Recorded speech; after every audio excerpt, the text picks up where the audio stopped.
My name is Michael. I'm the co-founder at Yoga Digital. We're a digital marketing agency.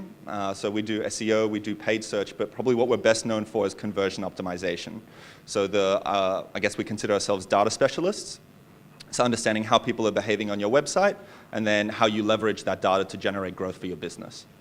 And probably, well, what I'm here to talk to you about today is probably the question that we get asked more than any other question, which is, to build or not to build? Or do I just optimize?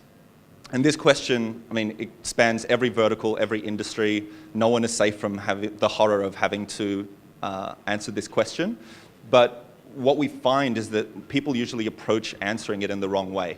It's usually based off gut feel. But what I want to show you guys today is that by using data, you can make this process significantly easier and achieve a far better result. So the answer to whether I should build or optimize is actually both. And I'm not trying to be clever by saying that. I'm just saying that that's actually the reality of the digital marketplace today.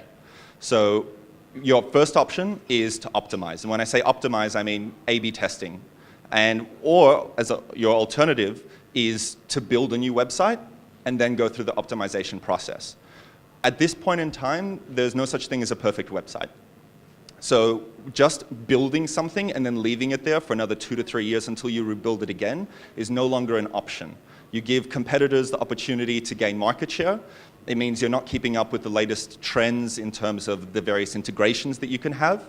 So either way, the optimization is going to have to happen. But the way in which you approach this process is by using data. So just quickly going through some of the pros and cons.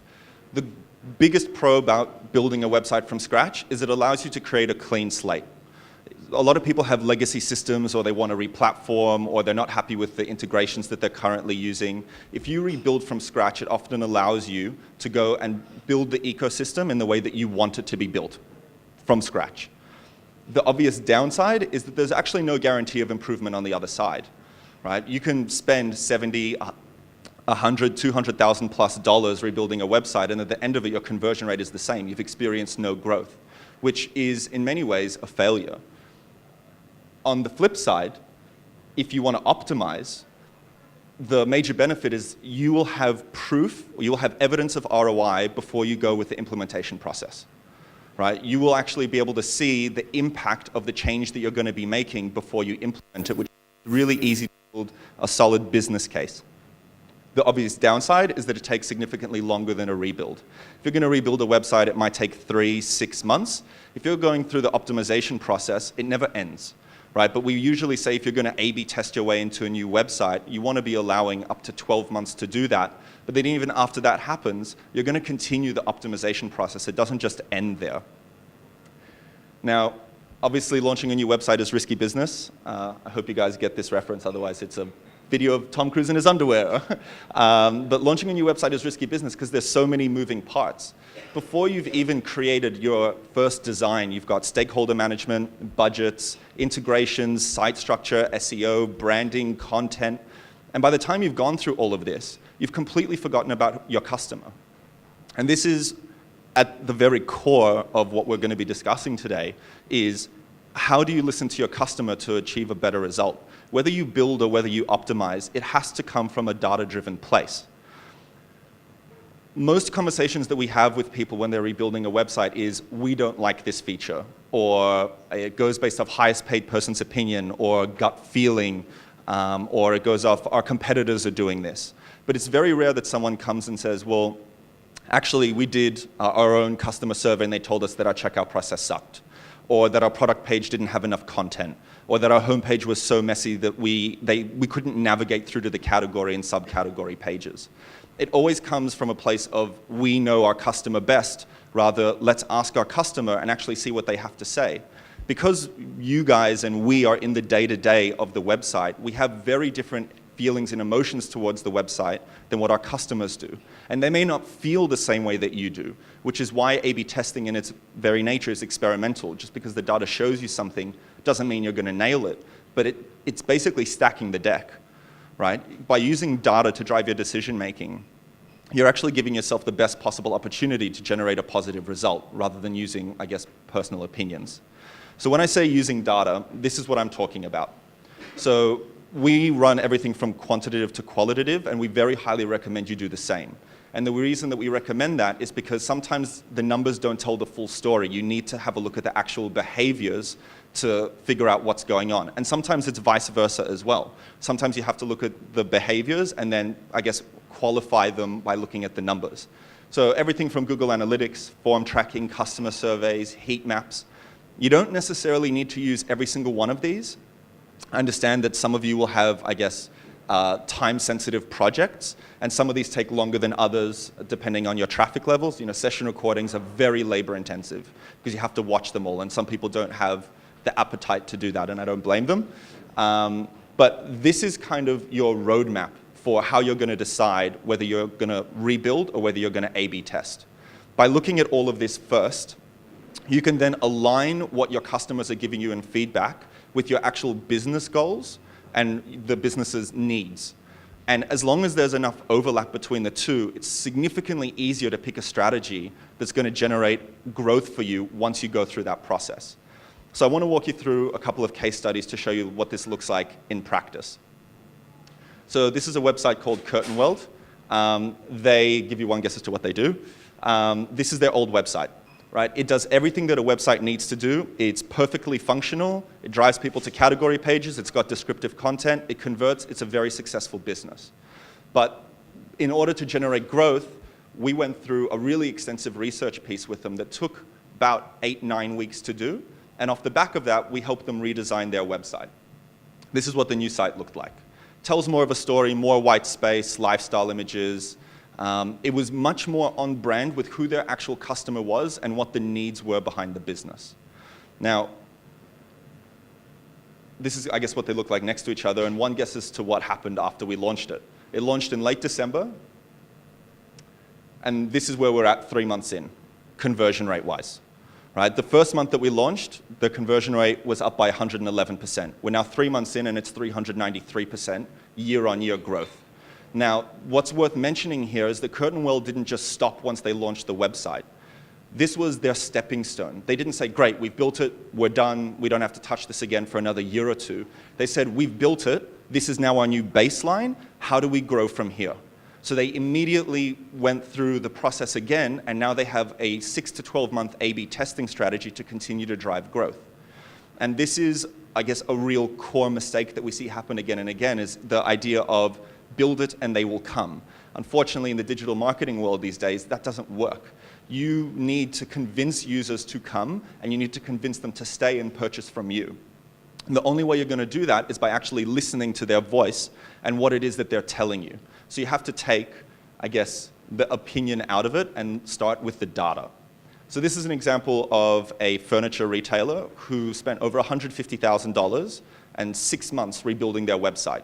And they firmly believed that they knew their customer because they've been in business for 20 years and they know exactly who their customer is. After they launched, nothing changed. Website stayed exactly the same. In fact, during their peak season, it dropped. This for them is a catastrophic failure because the potential revenue that they could have generated by putting that $150,000 into something like paid search is lost. So that's, I guess, an example of one way that it can go if you don't use data. And this is the third way that it can go. And this is a cosmetics company that, again, thought that they knew their customer really, really well. And they went, rebuilt the website. They didn't spend quite the same amount or anywhere near as long on the development, but they thought that their new website was beautiful.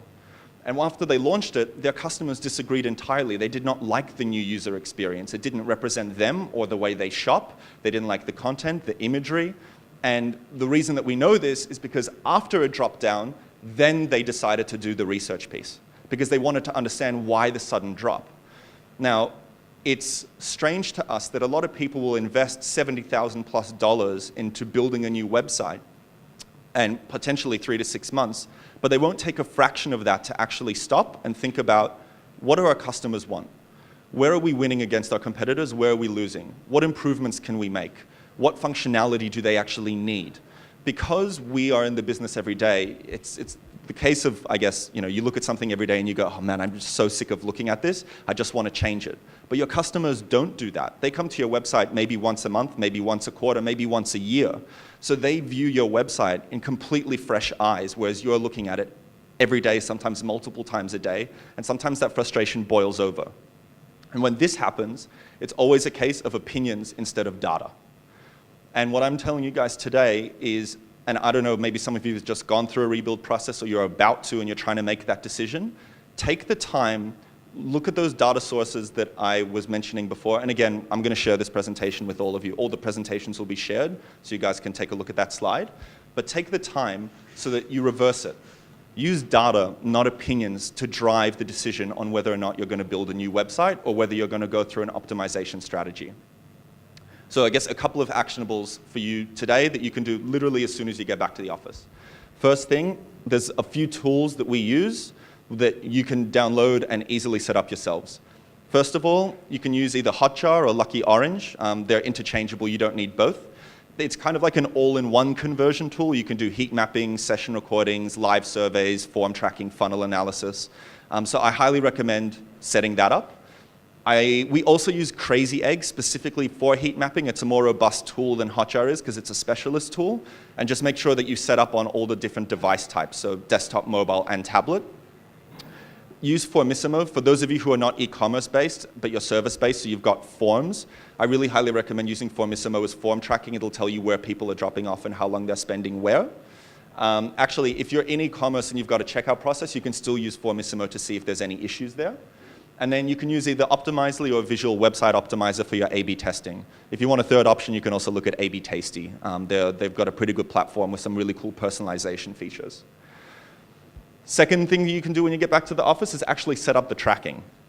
So you guys will have business needs and goals that you need to achieve by either optimizing or rebuilding your website, right? The reason that you're doing that is because you want a better experience for your customers, and you want a better experience for your customers because that will lead them to buy more from you guys, right? So you need certain questions answered to decide whether or not you're going to rebuild or whether you're going to optimize. So once you have that list of questions, it's really easy for you to look into analytics and identify what the key pages are that you need to be tracking with these tools to answer those questions and then make your decision.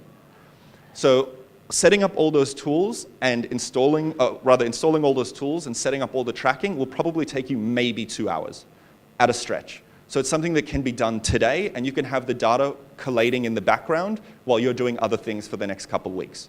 Now, depending on your traffic levels, I don't know how quickly it'll take you for the data to, I guess, collect, but once it's done, comes the third part. So again, you've got business goals you need to achieve. There's integrations you might want to work with, a new platform that you might want to use, whatever your goals are as a business. Align that with what it is that your customers are saying. As an example, if you think that you need all of this new functionality because that's what your customers want and you need to rebuild to make that happen, but your customers have said that that's actually not what they want at all, then save your money. There's no need to go through a rebuild. Why don't you just optimize and give them more of what they want? There's no need to go like crazy and waste all this money and time and resources when you can actually provide a much better experience by doing far less. So pick the strategy that will address the consumer needs as much as possible and try and match your business goals up to that. Because at the end of the day, we're doing this for the consumer. It is their voice and their opinion that actually makes the biggest difference in your strategy. That's what should be driving your strategy, not the highest paid person's opinion.